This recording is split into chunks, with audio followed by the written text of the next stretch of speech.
March திங்கள் 1ஆம் தேதி மதுரை மண்ணில் தேசிய ஜனநாயக முற்போக்கு கூட்டணியின் சார்பாக தேர்தல் பரப்புரை கூட்டம் நடைபெற இருக்கிறது. அந்த கூட்டத்தில் அனைத்து இந்திய அண்ணா திராவிட முன்னேற்ற கழகத்தினுடைய பொதுச் செயலாளரும் இந்த கூட்டணியுடைய தலைவருமான மாண்புமிகு எடப்பாடியார் அவர்களும், பாரதிய ஜனதா கட்சி தலைவரும் இந்திய திருநாட்டினுடைய பாரத பிரதமருமான மாண்புமிகு நரேந்திர மோடி அவர்களும் பரப்புரையாற்ற இருக்கிறார்கள். அந்த நிகழ்ச்சியை சிறப்பான முறையில் ஏற்பாடு செய்து நடத்த வேண்டும் என்பதற்காக மதுரை மாநகர் மற்றும் புறநகர் மாவட்ட கழக நிர்வாகிகளோடு ஆலோசனை கூட்டம் நடைபெற்றது.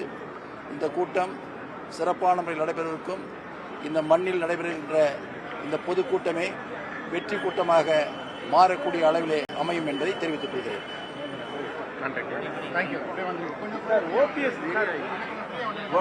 பொதுவாக நம்முடைய பொதுச் செயலாளர் வர இருக்கிறார். பாரதிய கட்சியினுடைய தலைவர், நாட்டுடைய பிரதமர் அவர்கள் வர இருக்கிறார்கள்.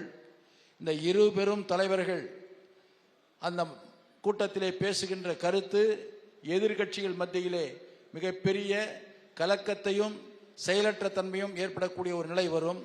அப்படி வருகின்ற அந்த சூழலில் நம்முடைய பங்காக அந்த கூட்டத்திற்கு வருகை தருகின்றவர்கள், கூட்டிக் கொண்டு வருகின்றவர்கள், கூட்டம் முடிகின்ற வரையில் கடைசியாக 2 தலைவர்கள் பேசுவார்கள்.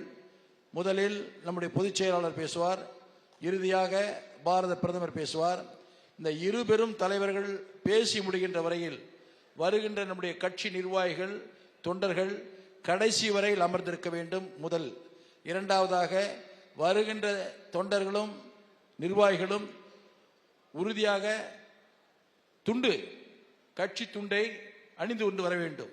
அப்படி வருகின்ற பொழுது, ஏனென்றால் கூட்டணி கட்சி தலைவர்களும் வருவார்கள், பாரதிய கட்சியினுடைய தலைவர்கள் தொண்டர்கள் வருவார்கள், அதே போல அம்மா மக்கள் முன்னேற்ற கழகத்தினுடைய தலைவர்கள் தொண்டர்கள் வருவார்கள். இப்படி நம்முடைய கூட்டணி கட்சி தலைவர்கள் எல்லாம் பாட்டாளி மக்கள் கட்சியினுடைய தலைவர் தொண்டர்கள் வருவார்கள்.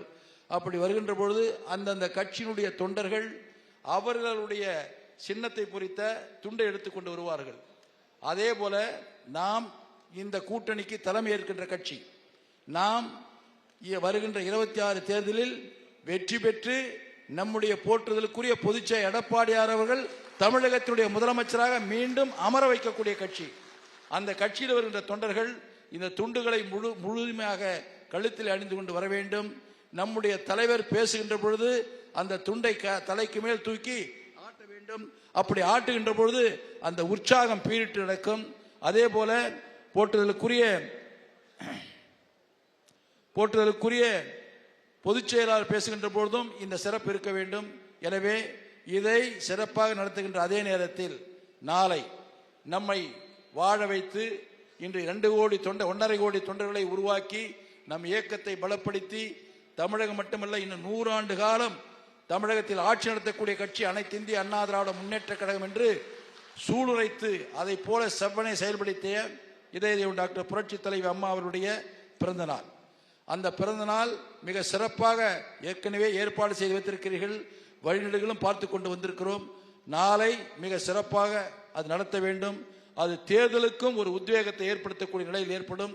எனவே நாளை பிறந்த நாளும் வருகின்ற 1ஆம் தேதி அதே போல நம்முடைய அந்த பொதுக்கூட்டம் வெற்றி கூட்டமாக மதுரை மண்ணில் மாற்றி காட்ட வேண்டும் என்று அன்போடு கேட்டுக்கொண்டு விடைபெறுகிறேன். இனிய மாநகர் மாவட்ட கழக அமைப்பு செயலாளர் அண்ணன் அருமை மாண்பு செல்லூர் கே ராஜன் நன்றி சொல்லுவார்கள். அனைவருக்கும் மாநகர் புறநகர் கிழக்கு மாவட்ட சார்பாக அசைவ உணவு, சைவ உணவு அத்தனை ஏற்பாடு செய்யப்பட்டிருக்கிறது. பொறுமையாக இருந்து அனைவரும் உணவு கொண்டு விட்டு செல்ல அன்போடு வேண்டுகிறேன். நம்முடைய மாவட்ட செயலாளர் நன்றி சொல்லுவார்.